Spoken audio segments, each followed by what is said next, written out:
Pourquoi avons-nous l'apparence que nous avons?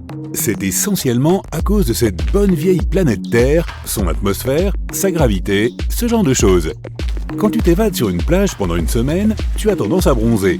Ok, mais qu'en serait-il d'aller vivre sur une toute autre planète?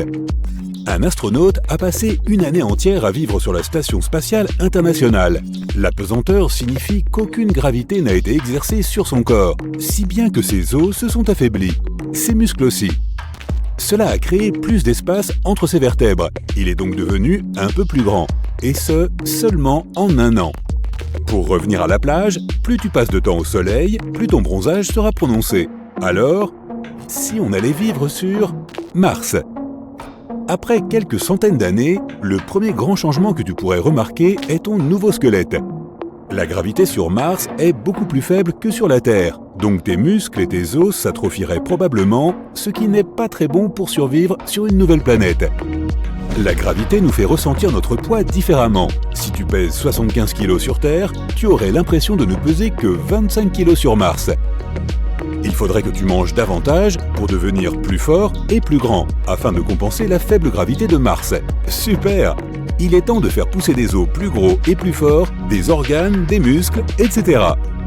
Il y aurait encore un changement radical. Ton plus grand organe, ta peau, est la barrière la plus importante qui te protège de tout. Des germes, du vent, des rayons UV, ou même d'avoir un aspect totalement flippant. Bref, ta peau s'occupe de tout. Tu aurais peut-être besoin d'une toute nouvelle peau. Que penses-tu de l'orange?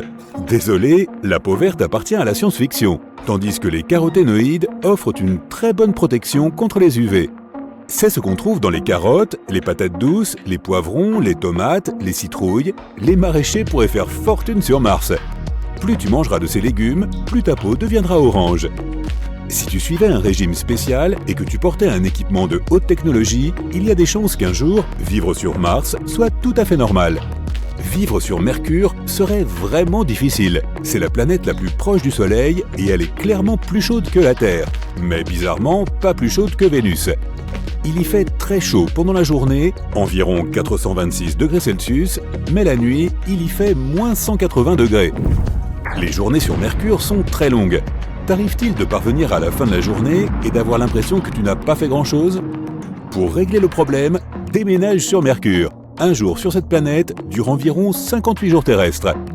Cela signifie que tu aurais beaucoup de temps pour te préparer à aller au lit, mais à mon avis, tu t'ennuierais probablement un peu.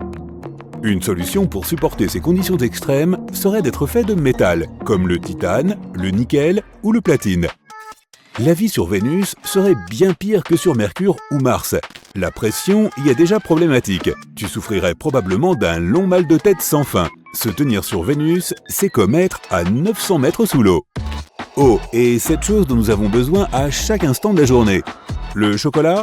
Non, l'oxygène. Il n'y en a pas beaucoup qui flottent au-dessus de Vénus. Il y a du dioxyde de carbone partout et la surface de la planète est complètement sèche. Cela veut dire qu'il va faire chaud. 465 degrés Celsius. Il y a quelques espèces sur Terre qui peuvent survivre au point d'ébullition de l'eau. Et peut-être que si elles mutaient d'une manière ou d'une autre, elles survivraient à la folle chaleur de Vénus. 130 degrés Celsius est le record jusqu'à présent établi par une espèce de microbe.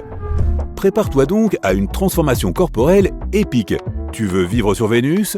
Tu devras probablement te transformer en un minuscule microbe pour survivre. Heureusement, l'atmosphère de Vénus contient de la phosphine, ce qui n'est pas génial pour les humains, mais les microbes adorent ça. Mais comme tu n'es pas un microbe, pas encore en tout cas, tu devras porter un équipement spécial pour contrôler la pression et respirer de l'oxygène. Ça ne se présente pas très bien. Peut-être que ce serait plus facile sur Jupiter. Oui, mais non. Cette planète n'a pas de terre ferme. Elle est faite d'hydrogène et d'hélium. C'est pourquoi on la classe dans les géantes gazeuses. Contrairement à Saturne, tu finirais probablement par flotter autour d'elle. Elle est comme un nuage géant, et si jamais tu réussissais à atterrir, ce serait comme marcher dans un brouillard super épais. Les températures fluctuent beaucoup là-bas. Il gèle à la surface, et l'atmosphère peut être super chaude en dessous d'elle. On ne le sait même pas vraiment. Si tu vivais sur Jupiter, il n'y aurait pas de langue parlée. Cette planète gazeuse absorbe les ondes radio. Donc même si tu pouvais parler, personne ne t'entendrait de toute façon. Et il n'y aurait pas de musique, donc pas de soirée dansante. À quoi bon?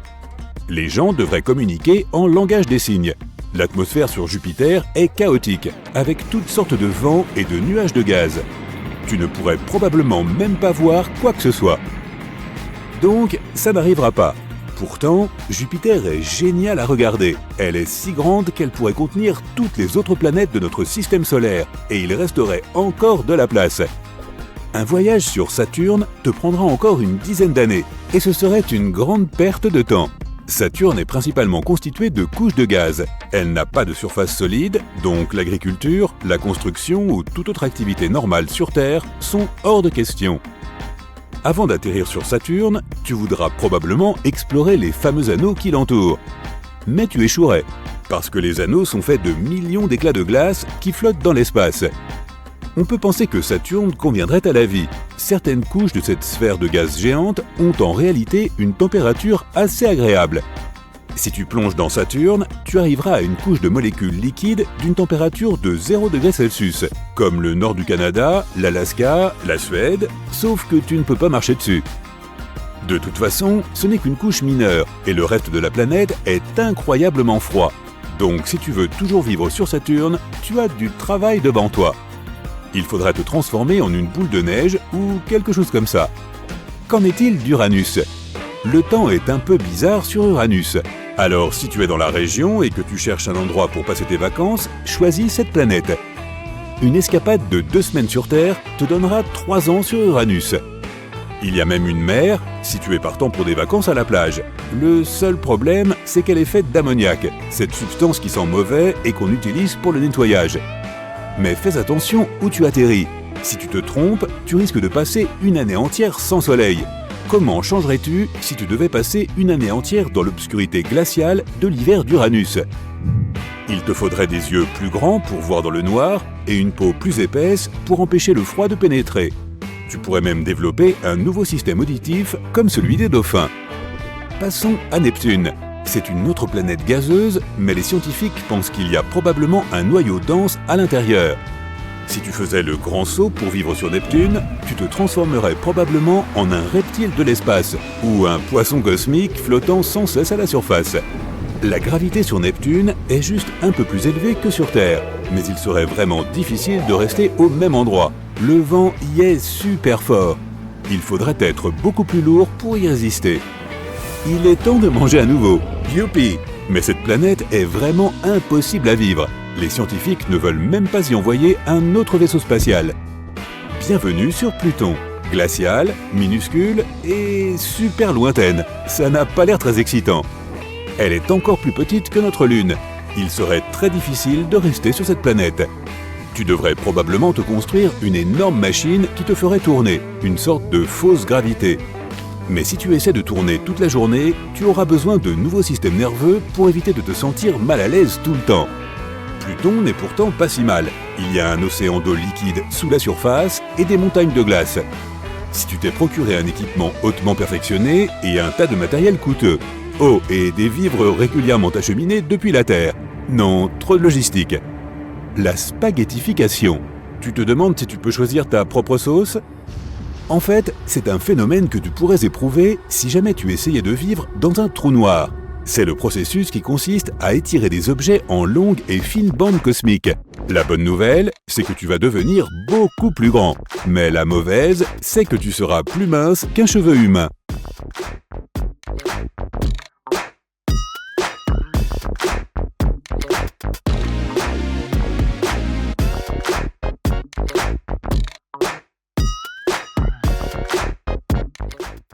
Tu te sens bien reposé, j'espère, parce que je vais te proposer quelque chose d'un peu difficile. Ne t'inquiète pas, ça va être amusant.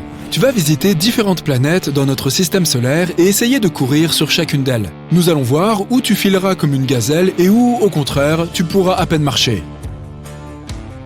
L'homme le plus rapide au monde, Usain Bolt, peut courir à une vitesse moyenne de 38 km/h.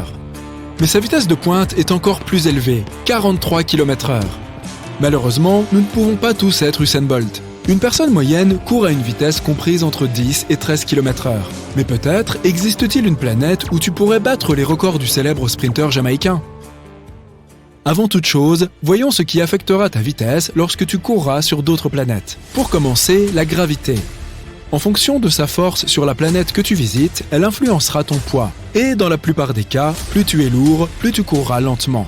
En outre, sur toutes les planètes de notre système solaire, hormis la Terre, tu devras porter une combinaison spatiale assez volumineuse. Sans ça, tes chances de survie seront absolument nulles. Sans oublier que les conditions météorologiques sont extrêmes sur la plupart de nos voisines. Il y fait soit un froid glacial, soit une chaleur étouffante. Et les vents peuvent y être extrêmement, et je dis bien extrêmement, violents. Bref, ton fabuleux voyage est sur le point de commencer. Attache ta ceinture. La première planète sur ton itinéraire est Mercure. En jetant un coup d'œil à ce monde par le hublot de ton vaisseau spatial, tu remarques que cette planète ressemble étrangement à notre bonne vieille Lune. Mais quelques instants plus tard, tu réalises que ce n'est qu'une illusion. Sur toute la surface de Mercure, tu vois des cratères, le résultat de nombreux impacts de météorites. Et oui, cela risque de rendre ta course sur cette planète beaucoup plus difficile. Ça est ta grosse combinaison spatiale. Oui, mais tu ne survivrais pas sur Mercure sans cette protection. Les températures y sont extrêmes. 427 degrés pendant la journée et moins 179 degrés pendant la nuit. Mais il y a une chose qui peut jouer en ta faveur sur cette planète peu accueillante. Disons que tu pèses 70 kg sur Terre. Sur Mercure, tu pèseras environ 26 kg, ce qui signifie que malgré ta combinaison spatiale si encombrante, tu pourras te déplacer beaucoup plus vite que sur Terre. Et tu réussiras peut-être même à atteindre une vitesse de 21 km/h si tu fais un effort. La prochaine planète sur ton itinéraire est Vénus, qu'on appelle aussi l'étoile du matin.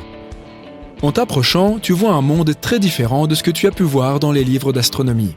Avant d'atterrir, tu dois traverser une atmosphère super dense, composée de dioxyde de carbone. Et tandis que ton vaisseau descend, tu vois passer d'épais nuages d'acide sulfurique. On dit souvent que Vénus est un peu la jumelle de la Terre, car ces deux planètes ont une taille et une densité similaires. Sur Vénus, tu pèses presque autant que sur Terre. 63 kg. Ton poids est donc un peu plus faible ici, mais n'oublie pas que tu portes cette combinaison spatiale. Malgré ça, comme les conditions sont assez similaires sur les deux planètes, il se pourrait que tu parviennes à courir un peu plus vite que sur Terre, à environ 14 km/h. Ta première impression de Mars est qu'il y fait un froid glacial. La température moyenne y est de moins 62 degrés. Même de loin, la planète a cette teinte rougeâtre. Une fois que tu as atterri sur la surface de Mars, tu comprends pourquoi.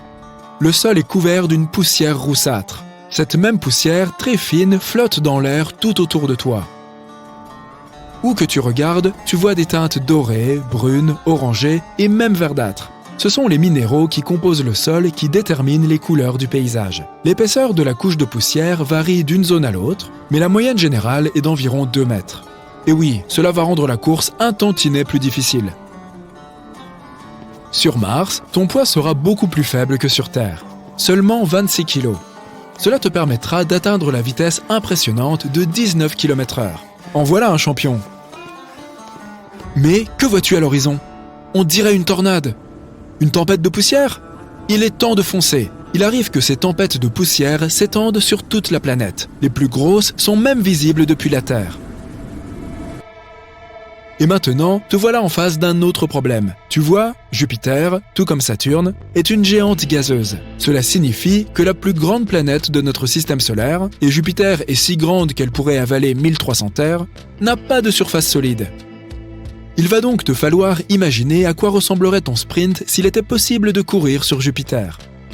L'atmosphère de cette planète est composée d'hydrogène et d'hélium.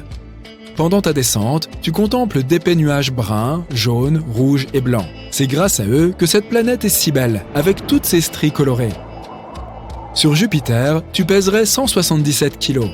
Tu t'épuiserais rien qu'en marchant dans ta combinaison spatiale si peu pratique. Enfin, si tu pouvais marcher sur la surface de cette planète, bien sûr. Si tu essayais d'y courir, tu te traînerais à une vitesse comprise entre 1,6 et 3 km/h. Et comme si tout ça n'était pas déjà assez ridicule, il y a énormément de vent sur Jupiter. Et il souffle entre 322 et 644 km/h. Tu vois ces anneaux? C'est Saturne, une autre géante gazeuse dépourvue de surface solide. Cette planète est principalement composée d'hydrogène et d'hélium. Et sa température et sa densité changent au fur et à mesure que tu t'y enfonces. Si tu décidais de quitter ton vaisseau spatial et de marcher sur la surface de Saturne, tu tomberais tout simplement dans la planète. Mais vu d'en haut, on dirait pourtant que Saturne possède une surface.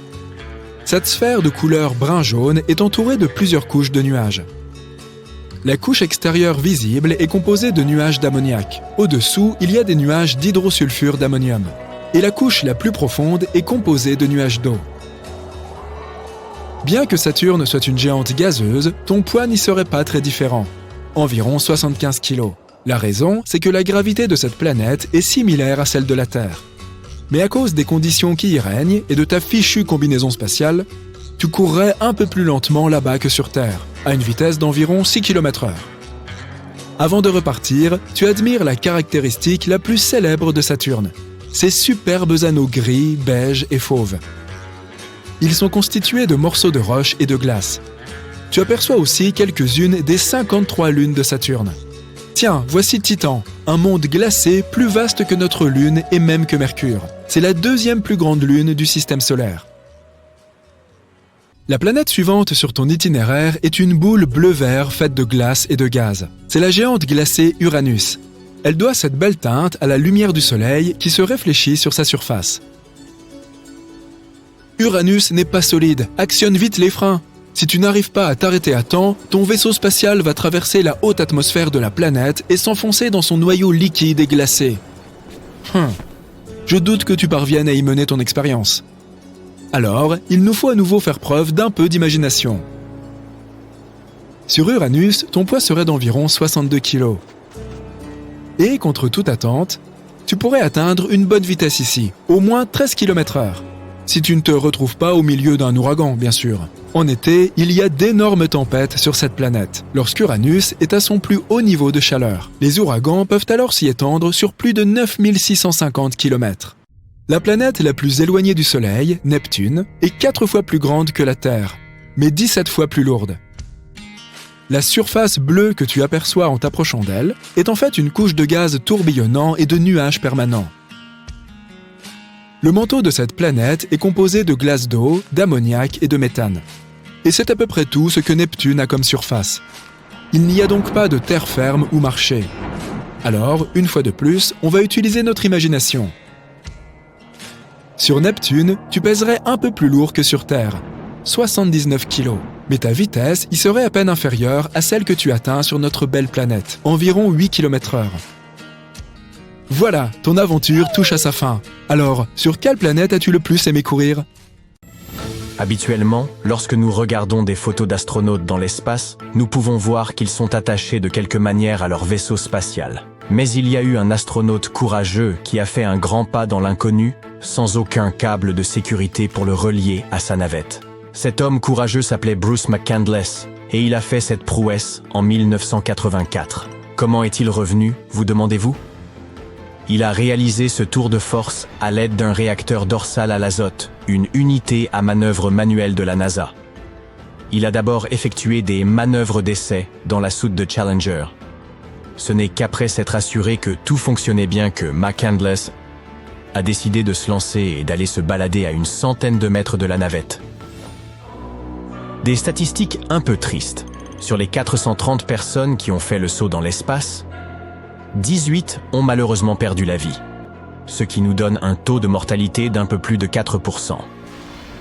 Au vu de ces chiffres, on peut affirmer que les navettes spatiales sont des moyens de transport très peu sûrs, c'est évident. Mais clarifions un peu les choses.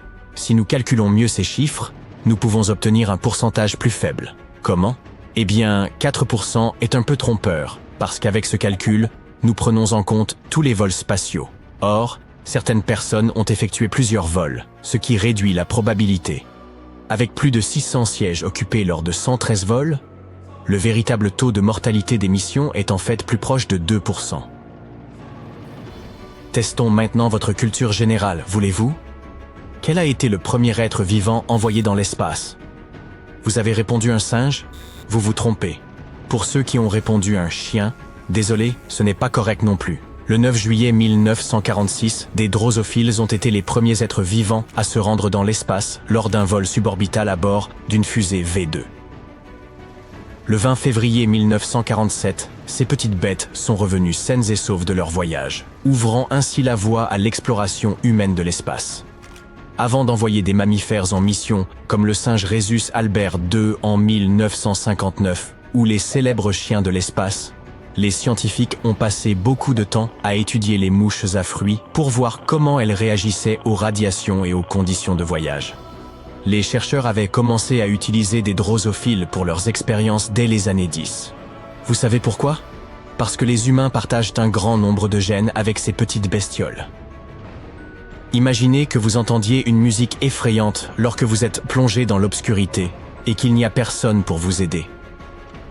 Imaginez maintenant à quel point les astronautes qui ont entendu cette musique inquiétante dans leur navette ont pu être bouleversés. Quelques mois avant leur atterrissage sur la Lune, les astronautes de la mission Apollo 10 étaient en orbite autour de notre satellite, en train de tester leur équipement, lorsqu'ils ont entendu d'étranges bruits.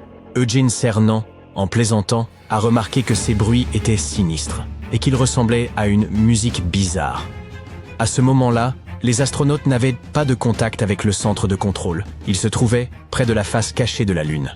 Ces bruits ressemblaient à la bande sonore d'un film de science-fiction. Mais la NASA a décidé de ne pas en faire grand cas, voulant protéger la santé mentale des astronautes. Malgré des années de spéculation, les théories allant de l'interférence radio à l'activité de particules chargées, la source des bruits reste inconnue. Cernan a remarqué plus tard que personne à bord n'avait pris ces bruits au sérieux et qu'il ne les avait pas signalés après la mission. Il y a de fortes chances que nous ayons déjà reçu des messages de nouveaux amis venus d'autres galaxies, mais que nous n'ayons pas réussi à les comprendre. En août 1997, des astronomes utilisant le radiotélescope Big Ear de l'Université de l'Ohio ont capté un étrange signal radio à bande étroite, provenant de la constellation du Sagittaire, qui a duré 72 secondes. Ce signal bourdonnait à une fréquence de 1420 MHz, ce qui est significatif car cela correspond aux émissions naturelles de l'hydrogène. Cette fréquence avait été signalée par les scientifiques près de 20 ans plus tôt comme un choix probable pour les civilisations extraterrestres qui tenteraient de nous contacter. Ils l'ont appelé le signal WOW. Après que l'un des astronomes se soit ainsi exclamé par écrit sur son relevé. Nous n'avons plus jamais entendu ce signal, et personne n'a été en mesure d'expliquer son origine de manière satisfaisante. Après avoir passé environ un mois dans l'espace, les astronautes commencent à perdre beaucoup de peau sous les pieds, en particulier les callosités coriaces qu'ils ont accumulées au fil du temps. Un astronaute a même appelé le centre de contrôle de la mission, un peu paniqué, lorsqu'il a remarqué qu'un morceau de son talon se détachait littéralement. Mais pas d'inquiétude. Au fur et à mesure que les vieilles callosités disparaissent, il en apparaît assez vite de nouvelles sur le dessus des pieds. Cela permet aux astronautes de bien s'accrocher aux appuis, un peu comme des trapézistes de l'espace. Voir du sang dans ses urines est effrayant. En apesanteur, le sang ne descend pas dans le bas du corps de la même manière que sur Terre. Cela peut conduire à des situations un peu effrayantes dans les navettes. Les pulsions naturelles sont universelles, quel que soit l'endroit où l'on se trouve. Il y a deux raisons principales pour lesquelles les astronautes ne peuvent pas utiliser les toilettes traditionnelles dans l'espace. Tout d'abord, l'eau est une ressource extrêmement précieuse à bord d'un véhicule spatial. Deuxièmement, il n'y a pas d'écoulement gravitationnel de l'eau dans l'espace. L'eau potable à bord d'une station spatiale est contenue dans des poches et on se désaltère différemment que sur Terre. En apesanteur, un dispositif spécial, avec aspiration et sac jetable, est utilisé pour la collecte des déchets, le stockage étant évacué tous les 10 jours. En outre, les navettes sont équipées de systèmes complexes conçus pour recycler et filtrer les déchets liquides et les convertir en eau utilisable pour les besoins quotidiens des astronautes. Comme si tout cela n'était pas suffisant, le fait de passer une période prolongée à flotter dans l'espace pose un autre problème. Le corps peut perdre ses bourses séreuses, ces petits coussins que l'on trouve entre les articulations de la hanche. Si cela ne pose pas de problème immédiat dans un environnement sans gravité, le retour sur Terre peut transformer le simple fait de s'asseoir, que ce soit sur une chaise ou sur des toilettes, en une véritable torture. Les mouvements de fluide qui contribuent aux problèmes sanguins ne s'arrêtent pas là. Ils peuvent également faire des ravages dans les sinus des astronautes, créant une sensation constante de congestion. C'est comme si l'on vivait en permanence dans une pièce étouffante, sans pouvoir se soulager. Ainsi, il y a de nombreux défis à relever lors d'un voyage spatial de longue durée, une expérience aussi difficile qu'excitante. Un autre défi auquel les astronautes sont confrontés est la perte de vision, également connue sous le nom de syndrome oculaire, ce qui semble tout à fait scientifique. Bien que la cause exacte reste un peu mystérieuse, on pense que la pression supplémentaire exercée sur le cerveau peut endommager la rétine et le nerf optique. Et voici un fait amusant. Cette maladie touche surtout les hommes. Par ailleurs, vous pourriez penser que fermer les yeux dans l'espace équivaut à se plonger dans le noir, mais ce n'est pas le cas. En raison des niveaux élevés de rayonnement, les astronautes voient encore de vives lumières traverser certaines parties de leurs orbites. C'est un phénomène assez étrange qui les tient sur le qui-vive, même les yeux fermés. Passons à la vitesse supérieure et parlons de la santé des os dans l'espace. Il s'avère que la pesanteur peut vraiment faire des ravages sur le squelette des astronautes. Ils peuvent perdre jusqu'à 2% de leur masse osseuse chaque mois, ce qui est assez incroyable. Mais la bonne nouvelle, les chercheurs ont mis au point de nouveaux exercices qui les aident à lutter contre la perte de masse osseuse. Ainsi, même si les voyages dans l'espace ne sont pas sans poser de problème, les scientifiques travaillent d'arrache-pied pour que nos astronautes restent en pleine forme pendant qu'ils explorent l'univers. L'effondrement terminal est une théorie intéressante sur la façon dont l'univers pourrait prendre fin. Il s'agit en fait de l'inverse du Big Bang. Imaginez que l'univers s'étende pendant des siècles et des siècles, puis qu'il freine et commence à s'effondrer sur lui-même, peut-être même en formant un énorme trou noir. Les scientifiques étudient cette question en se penchant sur la densité de l'univers. S'il est trop dense, un tel effondrement pourrait réellement se produire. Au début, on pensait que la gravité finirait par prendre le dessus et arrêterait l'expansion due au Big Bang. Mais nous avons ensuite découvert cette chose mystérieuse appelée énergie noire, qui accélère en réalité cette expansion. De ce fait, il semble que l'effondrement terminal soit peu probable. À l'heure actuelle, toutes les données indiquent que l'énergie noire est là pour rester, et que l'univers va donc continuer à s'étendre indéfiniment. Le télescope spatial James Webb ou JWST est un peu le paparazzo intergalactique ultime. Il saisit des clichés de certaines des vedettes les plus célèbres de l'univers. Étoiles, galaxies, exoplanètes. Quoi que l'on désire, le télescope spatial James Webb le prend en photo. Alors, si tu es un fan des célébrités cosmiques, jetons un coup d'œil à quelques-unes des plus belles photos d'étoiles. La nébuleuse de la Carène. L'image de la nébuleuse portant le nom charmant de Carina a été publiée le 12 juillet. Le télescope a capturé une magnifique vue de cette nébuleuse, située à environ 7500 années-lumière de la Terre. Surnommée les falaises cosmiques, il s'agit en fait d'un foyer de jeunes étoiles, dont certaines sont plusieurs fois plus grandes que notre Soleil. La nébuleuse de la Carène est un véritable spectacle céleste situé dans la constellation australe de la Carène. Elle est proprement énorme, avec environ 260 années-lumière de diamètre. Les étoiles massives de cette nébuleuse sont si brillantes et si chaudes qu'elles créent un nuage incandescent de gaz et de poussière autour d'elle. La nébuleuse de la Carène contient également des nuages tourbillonnants de gaz et de poussière où naissent de nouvelles étoiles.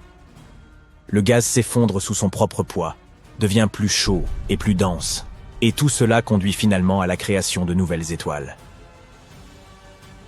Cependant, la nébuleuse de la Carène n'est pas seulement un paisible lieu de formation d'étoiles. Elle est le théâtre de certains des événements les plus destructeurs de l'univers, capable de créer de prodigieuses ondes de choc qui anéantissent tout sur leur passage. C'est un majestueux chaos. Le quintet de Stéphane. Cette photo a également été publiée le 12 juillet. Le quintet de Stéphane est un groupe observable de 5 galaxies, situées à une immense distance de notre planète, soit environ 290 millions d'années-lumière dans la constellation de Pégase. C'est comme une réunion de familles cosmiques. Toutes ces galaxies sont liées les unes aux autres et interagissent les unes avec les autres d'une manière très intéressante. Elles s'étendent et s'attirent les unes les autres au moyen de leur gravité, échangeant constamment du gaz et de la poussière. Cette interaction entraîne la collision et la fusion de certaines galaxies, ce qui peut engendrer toutes sortes d'effets intéressants, comme des sursauts de formation stellaire et des supernovae. Grâce à James Webb, nous avons pu observer des ondes de choc, des queues de marée et d'autres détails étonnants de ces galaxies. Leurs interactions créent un spectacle époustouflant que l'on peut voir clairement sur cette photo. Jupiter. Et voici notre bonne vieille copine géante. Cette image a été publiée par la NASA le 22 août. Jupiter est la plus grande planète de notre système solaire. Elle est connue pour ses nombreuses lunes et ses magnifiques nuages tourbillonnants. Mais elle possède également un système d'anneaux, tout comme Saturne, qui sont constitués de minuscules particules de poussière en orbite autour de la planète. Ces anneaux sont beaucoup plus petits et moins visibles que ceux de Saturne, mais ils sont tout de même très intéressants. Jupiter possède également des aurores, qui sont des spectacles lumineux colorés se produisant dans l'atmosphère de la planète. Elles sont causées par les particules chargées du vent solaire qui interagissent avec le champ magnétique de Jupiter. Comme sur Terre, elles sont visibles près des pôles de la planète. Mais ces aurores sont beaucoup plus lumineuses et intenses que les nôtres. On peut même observer ce spectacle lumineux depuis l'espace. Et aujourd'hui, nous sommes enfin en mesure de capturer ce spectacle éblouissant. La photo du télescope spatial montre les aurores de Jupiter, ses anneaux et même deux de ses lunes, Amalthée et Adrastée. Il est étonnant de voir à quel point elles sont nettes et lumineuses sur cette photo. La galaxie de la roue de chariot. La NASA a publié cette image le 2 août. Cette photo nous montre la galaxie de la roue de chariot et ses proches voisines. Cette galaxie doit évidemment son nom à sa forme circulaire et elle ressemble un peu à une roue de bicyclette, n'est-ce pas? Il s'agit d'une masse géante et tourbillonnante d'étoiles, de gaz et de poussière, située dans les profondeurs de l'espace. Elle a la forme d'une roue à fuseau, avec de longs bras en spirale. Ces bras sont maintenus en l'état par la gravité de la région centrale, qui abrite un trou noir supermassif. Mais la galaxie de la roue de chariot est un peu différente des galaxies spirales qui lui sont apparentées. Elle s'est formée lorsqu'une galaxie plus petite est entrée en collision avec une galaxie plus grande, créant une onde de choc qui s'est propagée dans le gaz et la poussière environnante. Nous devrons certainement visiter cette galaxie un jour et cela promet sans doute d'être un voyage endiablé. La galaxie spirale M74. Et voici une autre galaxie spirale. La NASA a publié cette image le 22 juillet. Le télescope James Webb a dû traverser d'épaisses couches de poussière et de gaz pour distinguer ce magnifique amas d'étoiles.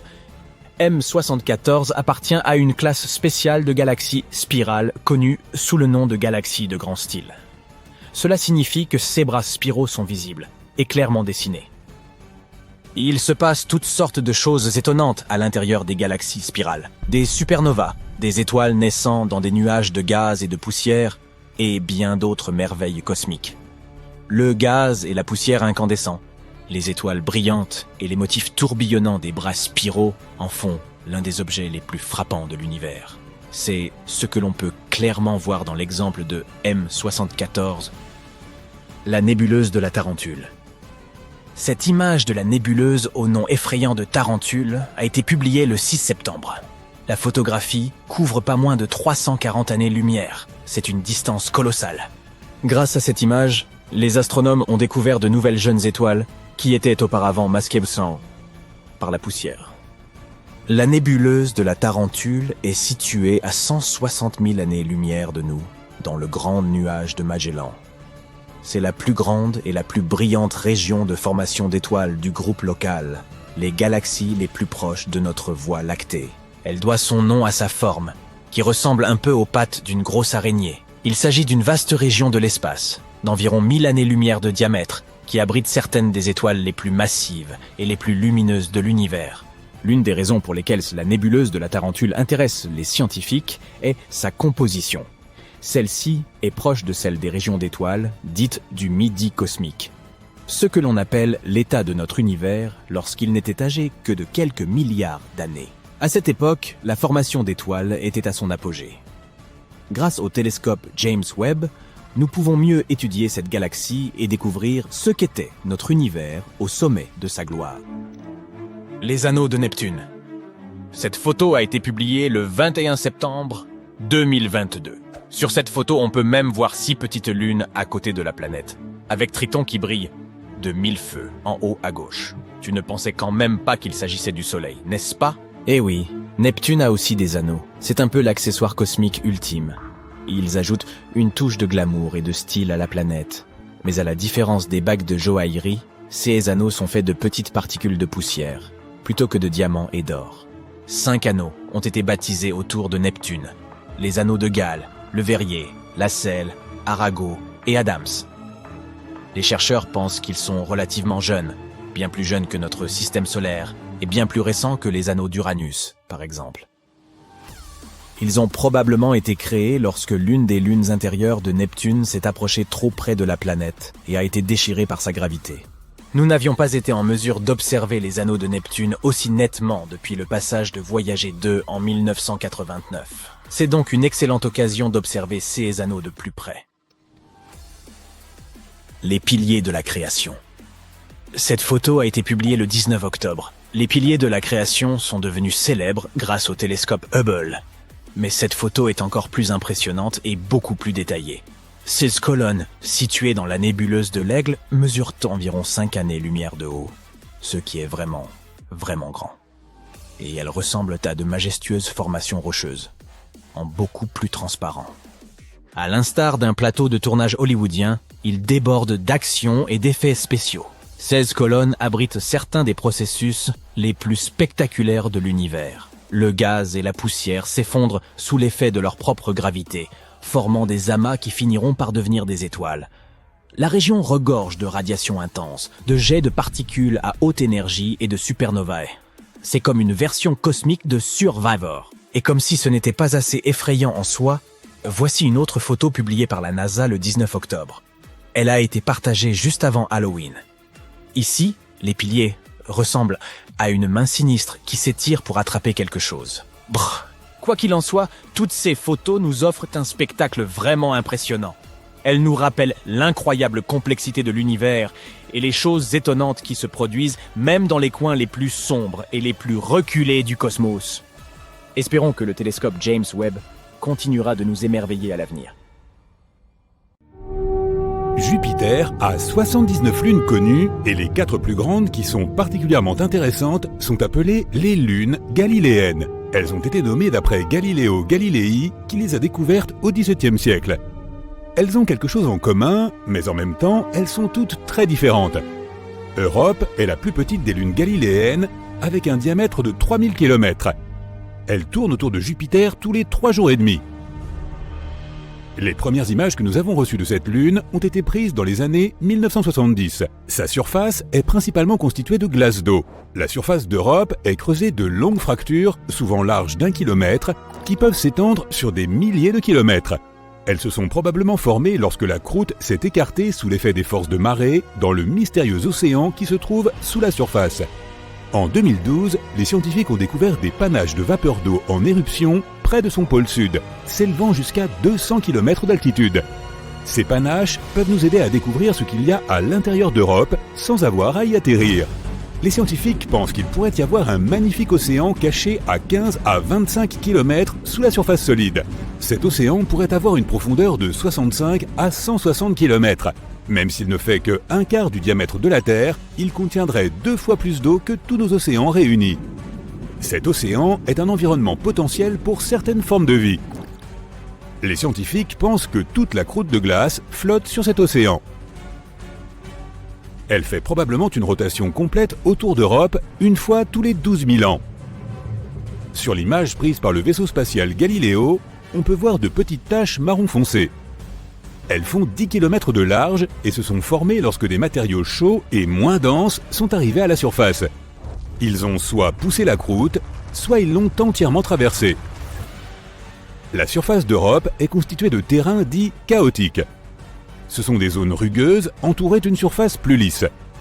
Son équateur pourrait être recouvert de pointes de glace appelées pénitentes qui peuvent faire jusqu'à 15 mètres de haut.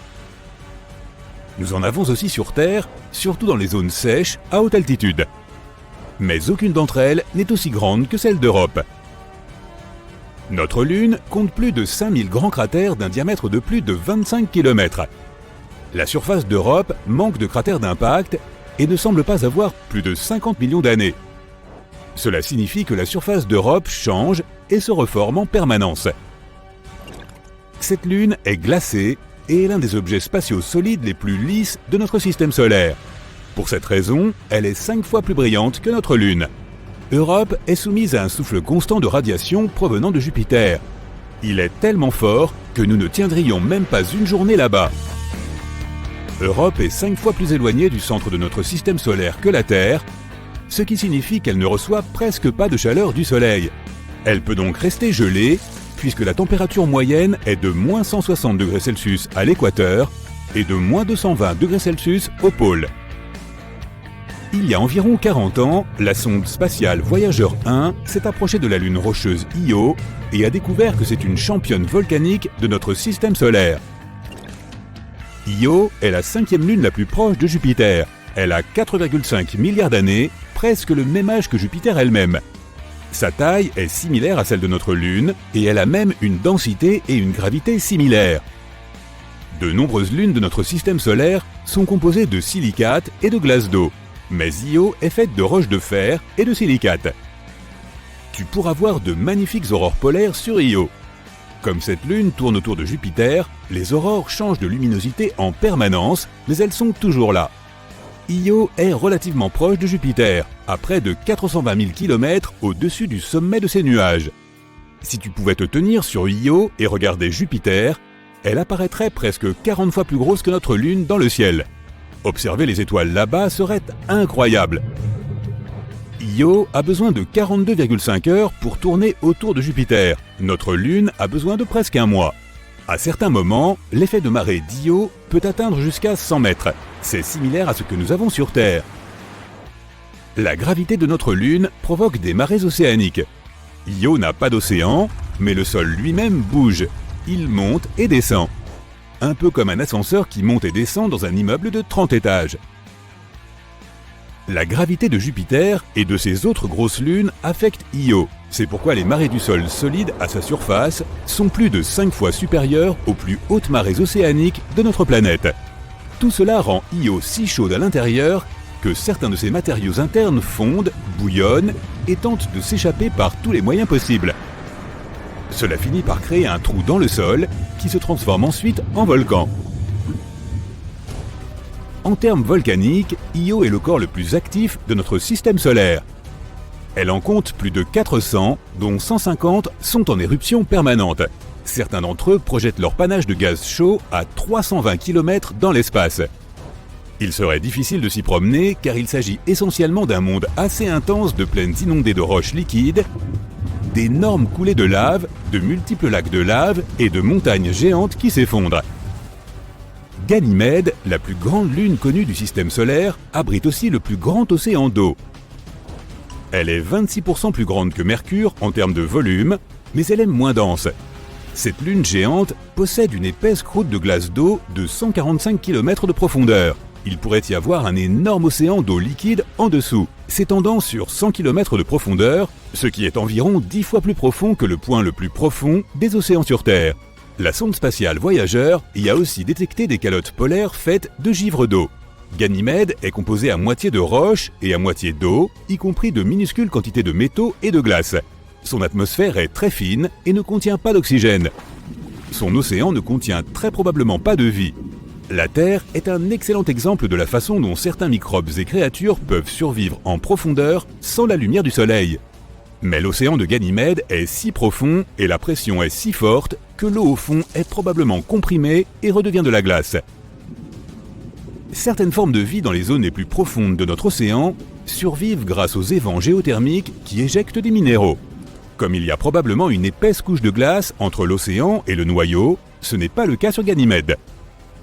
Mais l'océan y est salé et comporte plusieurs couches divisées par des couches de glace. S'il y a la moindre chance d'y trouver une forme de vie, elle pourrait se trouver dans la partie où le noyau rocheux est en contact avec la couche glacée la plus interne. Sans toute cette eau et cette glace, Ganymède est la seule lune de tout le système solaire à posséder un champ magnétique. Cela est rendu possible par son noyau liquide. Ganymède fait le tour de Jupiter environ une fois tous les 7 jours. Son orbite est excentrique, c'est-à-dire qu'à certains moments, elle est plus proche de Jupiter.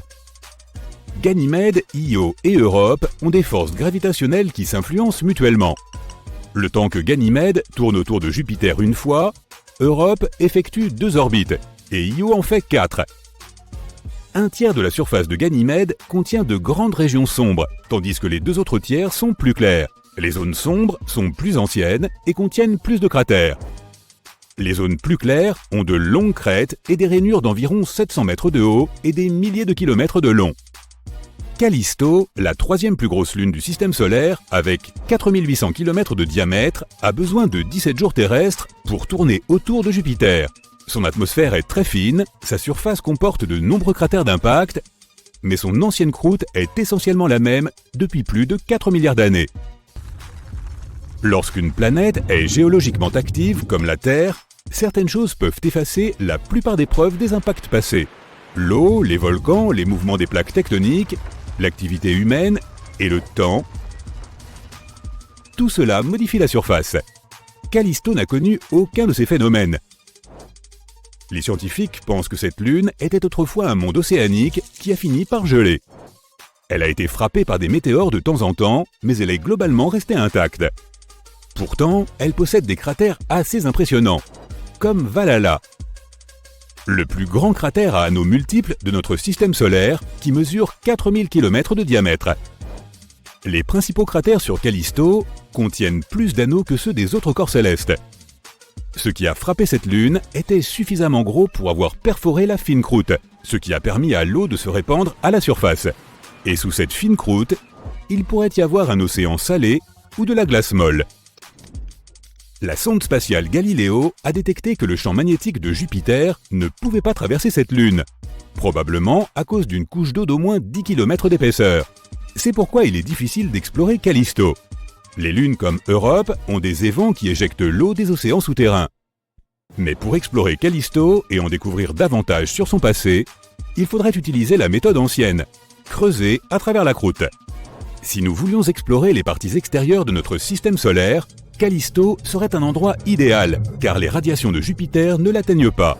Nous y serions donc plus en sécurité que sur certaines autres lunes intérieures. Des centaines de millions de rochers gravitent autour du Soleil dans la ceinture d'astéroïdes située entre Mars et Jupiter. Mais seuls certains d'entre eux s'approchent relativement près de la Terre.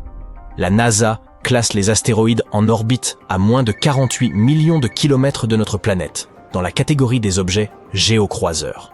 Dans ce groupe, certains objets sont particulièrement inquiétants. Ils sont si gros et orbitent si près de notre planète qu'ils pourraient constituer une véritable menace pour le monde en cas de collision directe. À l'heure actuelle, la NASA surveille de près un astéroïde nommé Bennu. Il s'agit d'un objet spatial de taille relativement importante qui pourrait heurter notre planète dans 159 ans. Selon les experts, l'astéroïde, qui a été repéré pour la première fois en 1999, risque fort de dériver dans l'orbite de notre planète. Si cela se produit, il pourrait entrer en collision avec la Terre le 24 septembre 2182. On pense que l'astéroïde Bennu est plus grand que l'Empire State Building. S'il venait frapper notre planète, la collision libérerait 1200 mégatonnes d'énergie. C'est une énorme quantité d'énergie, rien de ce qui est construit sur Terre ne peut en produire autant. Les scientifiques de la NASA pensent qu'au cours de son survol du 22e siècle, l'astéroïde pourrait passer à travers un trou de serrure gravitationnelle. Cette zone placerait notre voyageur de l'espace sur une certaine trajectoire, ce qui pourrait le conduire à s'écraser sur la Terre. Bennu s'approche de notre planète tous les 6 ans. Il a frôlé la Terre à 3 reprises, en 1999, en 2005 et en 2011. Aujourd'hui, les scientifiques estiment à 1 sur 2700 la probabilité que l'astéroïde heurte notre planète d'ici 2182. Une personne a 5 fois moins de chances d'être touchée par la foudre. Même si les risques de collision entre Bennu et la Terre sont pour l'instant assez faibles, ce caillou spatial a tout de même été classé dans la catégorie des astéroïdes potentiellement dangereux. Tout cela parce qu'il pourrait s'approcher à 7,5 millions de kilomètres de la Terre. C'est la raison pour laquelle il est également classé comme objet géocroiseur. Bennu est un astéroïde riche en carbone qui s'est formé au cours des 10 premiers millions d'années de l'histoire du système solaire. C'est-à-dire il y a environ 4 ou 5 milliards d'années. Il n'est donc pas étonnant que ce corps spatial recèle de précieux indices sur l'origine et le développement des planètes rocheuses de notre système solaire, à savoir Mercure, Vénus, la Terre et Mars. Mieux encore, il pourrait contenir des molécules organiques similaires à celles qui sont indispensables à l'apparition de la vie. En 2020, la sonde OSIRIS-REx de la NASA a réussi à toucher brièvement la surface de l'astéroïde. Elle en a recueilli quelques échantillons et s'est ensuite éloignée. Pour la NASA, ce fut la première mission de ce type. Mais vous ne serez probablement pas surpris d'apprendre que Bennu n'est pas le seul astéroïde dont nous devrions nous préoccuper.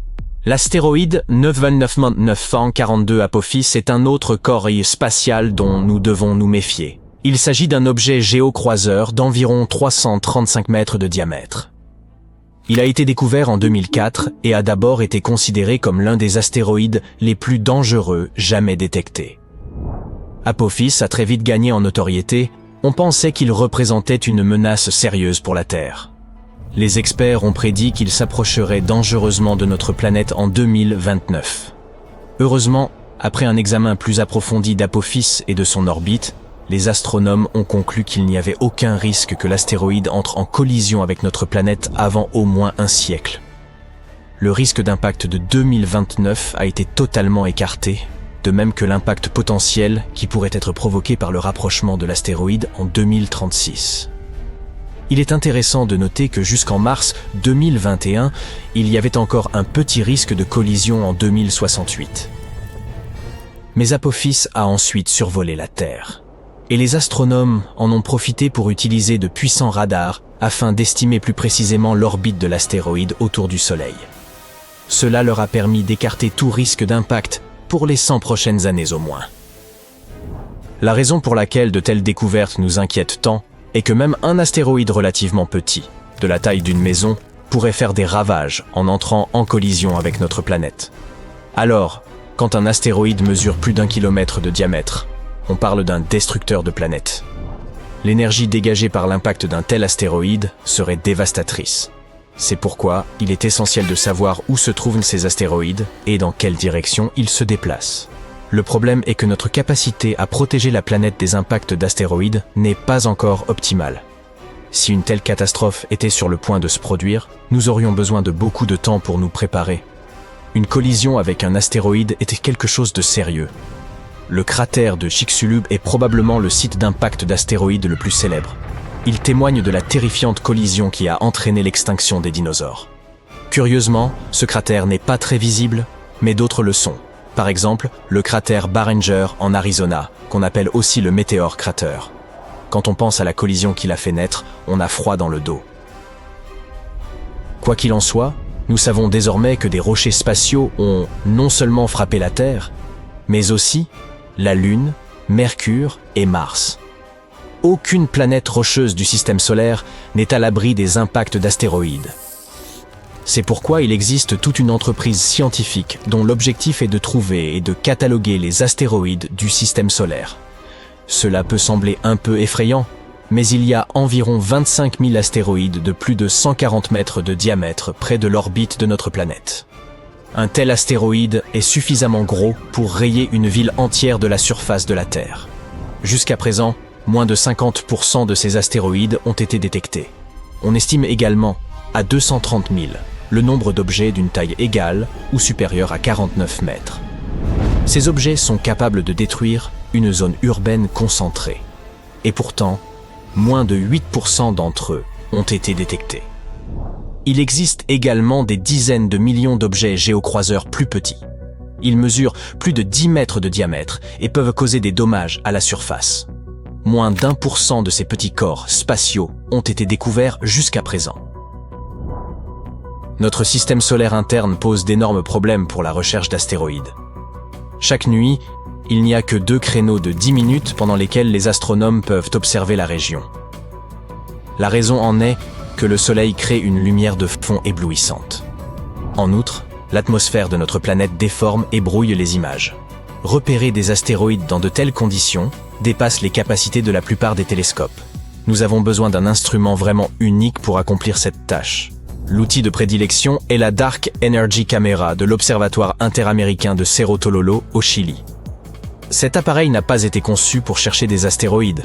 Les chercheurs l'ont construit pour détecter quelque chose de plus insaisissable encore. L'énergie noire, la force mystérieuse qui régit l'expansion de l'univers.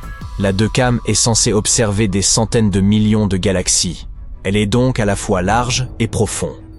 Ainsi, elle peut observer l'univers en profondeur et capturer un large champ de vision, ce qui lui permet d'enregistrer les mouvements des galaxies et de nous renseigner sur les conditions qui prévalaient au début de l'univers.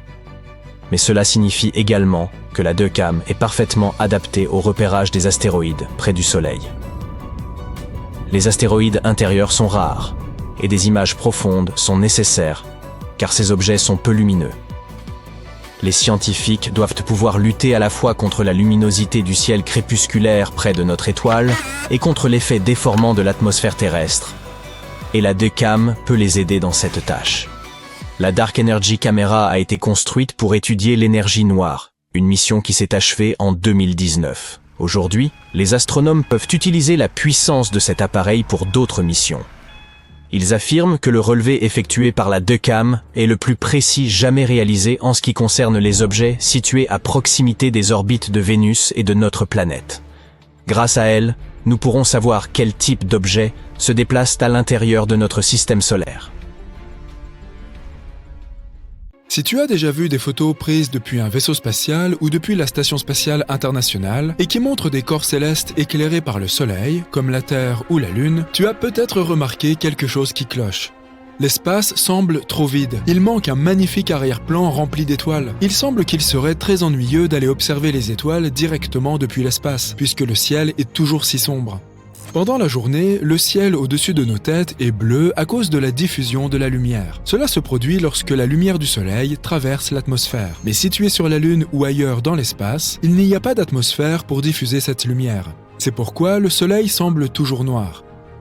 Mais cela ne veut pas dire qu'il y a moins de lumière. Si tu jetais un coup d'œil à travers un hublot de la station spatiale, tu verrais autant de lumière solaire directe que si tu regardais par la fenêtre de ton appartement pendant une journée sans nuages, peut-être même plus. Lorsque tu prends une photo par une journée ensoleillée, tu utilises probablement une courte exposition, ainsi que le réglage d'ouverture étroit de ton appareil photo. De cette façon, seule une courte rafale de lumière entre dans l'objectif. Le même principe s'applique lorsque nos pupilles se contractent à la lumière du soleil pour ne pas avoir à gérer une trop grande quantité de lumière. Et comme il fait tout aussi clair là-haut dans l'espace, le processus est le même lorsque tu prends des photos d'objets éclairés par le soleil. En utilisant une exposition courte, tu peux obtenir de bonnes photos lumineuses de la Terre ou de la surface de la Lune. Mais cela signifie aussi qu'il n'y aura pas d'étoiles sur la photo. Même là-haut, les étoiles sont relativement ternes. Elles n'émettent pas assez de lumière pour apparaître sur les photos prises avec de tels réglages. Notre planète a un ciel bleu qui se transforme lentement en une magnifique palette rouge-orangé au crépuscule et inversement à l'aube.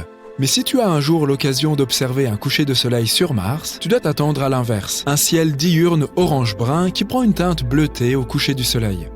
Tout d'abord, Mars est plus éloigné du soleil que notre planète. Donc, lorsque tu regardes le soleil depuis la surface martienne, il a l'air plus terne et plus petit. Et ce n'est pas tout. Le soleil observé depuis Mars n'est qu'un point blanc bleuté entouré d'un halo bleu. La fine atmosphère de la planète rouge contient de grandes particules de poussière, qui créent un effet appelé diffusion de Mie. Cela se produit lorsque le diamètre des particules dans l'atmosphère est presque le même que la longueur d'onde de la lumière diffusée. Cet effet filtre la lumière rouge des rayons du soleil. Ainsi, seule la lumière bleue atteindrait tes yeux sur Mars. Comment se fait-il que la Terre n'ait pas d'anneau ? Toutes les géantes gazeuses de notre système solaire, Jupiter, Saturne, Uranus et Neptune, ont de tels anneaux, alors que les planètes telluriques, Mercure, Vénus, la Terre et Mars, n'en ont pas. Il existe deux théories sur la façon dont les anneaux peuvent apparaître autour d'une planète. Ils pourraient n'être que des restes de matériaux datant de l'époque où la planète se formait. Ou bien ils pourraient être les restes d'une lune qui a été détruite par une collision avec un corps spatial ou déchirée par la forte attraction gravitationnelle de sa planète mère. Les géantes gazeuses se sont formées dans les régions extérieures de notre système solaire, tandis que toutes les planètes telluriques se trouvent dans la partie intérieure. Alors, peut-être que les planètes intérieures étaient mieux protégées des collisions potentielles qui auraient pu former leurs anneaux. Il y a aussi plus de lunes dans les régions extérieures de notre système solaire, ce qui pourrait être une autre raison pour laquelle les planètes qui s'y trouvent ont des anneaux. De plus, les planètes plus grosses ont une gravité plus forte.